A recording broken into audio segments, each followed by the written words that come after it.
One dark, stormy night, an elderly couple hurried into a hotel and asked whether they could be put up for the night. "I'm very sorry," the clerk on night shift said politely. "We are all booked tonight, but you could stay in my room if you don't mind. It's not exactly a suite, but it's clean. As I'm on duty, I'll be staying up in the office anyway, and I can do some bookkeeping business there." The young man gave the sincere advice. The elderly couple accepted his offer with gratitude. They apologized for the inconvenience they had caused him.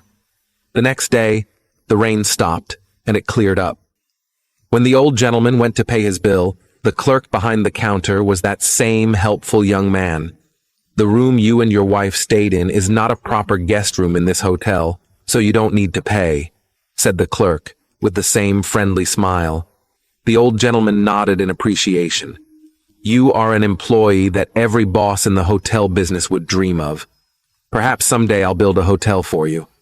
The clerk was amazed, but deciding that the guest must have been joking, he gave the remark no more thought.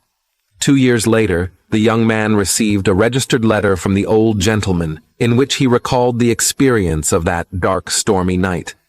The letter also enclosed a formal invitation and a round-trip air ticket to New York, asking the young man to pay a visit. At a street corner in Manhattan, the young man met his former guest. The old gentleman, pointing to a magnificent new building towering over the crossroads, said, "Look, that is the Hotel L promised to build for you. I hope you will manage it for me." Remember what I said then? Well, I was serious about it. Overwhelmed with surprise, the young man stammered, "But, will there be any conditions, sir? Why do you choose me? And who are you?" "My name is William Astor. There's no condition whatsoever. Like I told you before, you are the best employee I could ever dream of." This building was none other than the Waldorf Astoria Hotel. This hotel has been a symbol of supreme status and honor in the city of New York, the #1 choice for visiting state leaders from various countries. The young man who became its first manager was George Bolt, the man who turned Waldorf into one of the most glamorous hotels in the world. Sometimes I really doubt whether there is love between my parents. Every day they are very busy trying to earn money in order to pay the high tuition for my brother and me. They don't act in the romantic ways that I read in books or I see on TV. In their opinion, "I love you" is too luxurious for them to say. Sending flowers to each other on Valentine's Day is even more out of the question. One day, my mother was sewing a quilt. I silently sat down beside her and looked at her. "Mom, is there love between you and Dad?" I asked her in a very low voice. My mother stopped her work and raised her head with surprise in her eyes. She didn't answer immediately. Then she bowed her head and continued to sew the quilt. I was in a great embarrassment because I thought I had hurt her. But at last, I heard my mother say the following words. "Susan, look at this thread. Sometimes it appears, but most of it disappears in the quilt. The thread really makes the quilt strong and durable. If life is a quilt, then love should be a thread. It can hardly be seen anywhere or anytime, but it's really there. Love is inside." Once I thought love meant flowers, gifts, and sweet kisses. But from my mother, I understand that love is just a thread in the quilt of our life.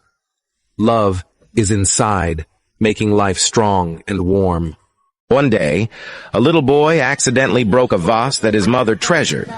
His father immediately asked if the child was hurt and, after understanding the situation, softly explained that the vase was a precious item left by the grandmother to the mother. Seeing the child's fearful eyes, the father gently said, "This is just an accident. What's important is that we learn from our mistakes." Together they cleaned up the fragments of the vase. Sitting on the ground, the little boy looked worried. The father asked, "What should we do now?" After some thought, the child suggested buying a new vase as an apology. At the supermarket, the father encouraged the boy to choose a vase and suggested buying a bouquet of flowers as compensation. After returning home, the child placed the vase back in its original place, but the father softly said, "Honesty is the best policy. We should tell your mother the truth." The child hesitated, but finally mustered the courage to tell his mother everything and presented her with the new vase and flowers. The mother's expression changed from surprise to gentleness. She hugged the child, showing understanding and appreciation for his honesty. In the evening, the mother prepared a special dinner to celebrate the love and honesty in their family. From that day on, the child always treated everything with honesty and actively sought to solve problems. A doctor and an engineer entered a chocolate store. As they were busy looking around, the doctor stole 3 chocolate bars.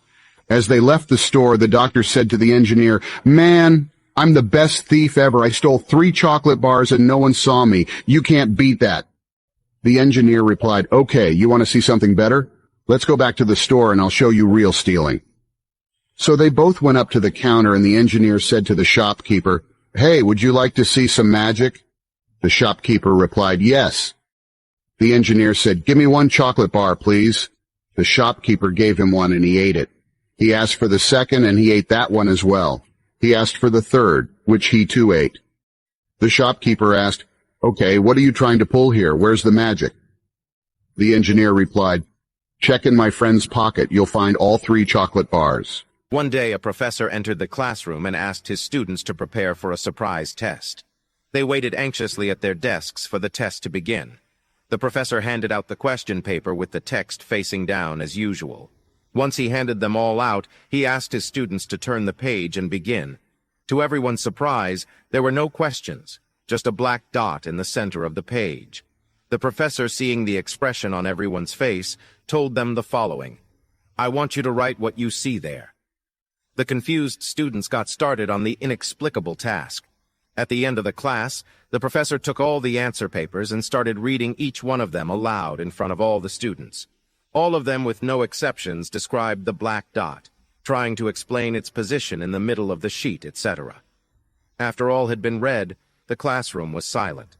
The professor began to explain, "I am not going to grade on you this. I just wanted to give you something to think about. No one wrote about the white part of the paper. Everyone focused on the black dot, and the same happens in our lives. We have a white paper to observe and enjoy, but we always focus on the dark spots. Our life is a gift given to us by God with love and care. We always have reasons to celebrate, nature renewing itself every day, our friends around us, the job that provides our livelihood, the miracles we see every day. However, we insist on focusing only on the dark spots, the health issues that bother us, the lack of money, the complicated relationship with a family member, the disappointment with a friend, etc. The dark spots are very small compared to everything we have in our lives, but they are the ones that pollute our minds. Take your eyes away from the black spots in your life. Enjoy each one of your blessings, each moment that life gives you. Be happy and live a life positively.